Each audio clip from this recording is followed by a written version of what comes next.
آیت نمبر 70 فلما جہزہم بجہازہم، اور جب یوسف علیہ السلام نے ان کا سامان تیار کروا دیا، جعل السقایۃ فی رحل اخیہ، تو پانی کا پینے کا پیالہ اپنے سگے بھائی کے سامان میں رکھ دیا۔ ثم اذن مؤذن، اور پھر ایک منادی کرنے والے نے یہ پکار کے کہا، ایھا العیر انکم لسارقون، کہ اے قافلے والو تم چور ہو۔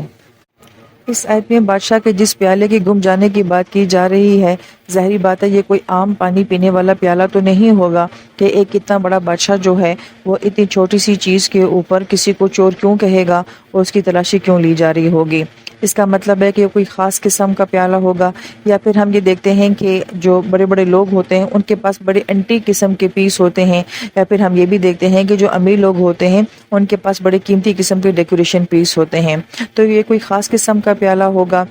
یہ بھی ہو سکتا ہے کہ یہ وہی پیالہ ہو جسے یوسف علیہ السلام لوگوں کو غلہ معاف کر دیا کرتے تھے، تو یہ ایک عدل اور انصاف کی جو ہے وہ علامت والا پیالہ تھا۔ لیکن بہرحال یہ جو بھی تھا یہ کوئی بہت قیمتی چیز تھی، جس کے لیے یہ تدبیر ساری اختیار کی گئی کہ اسے ان کے سامان میں رکھ دیا جائے اور پھر اس کے بعد ان کو ایک چور ڈکلیئر کیا جائے۔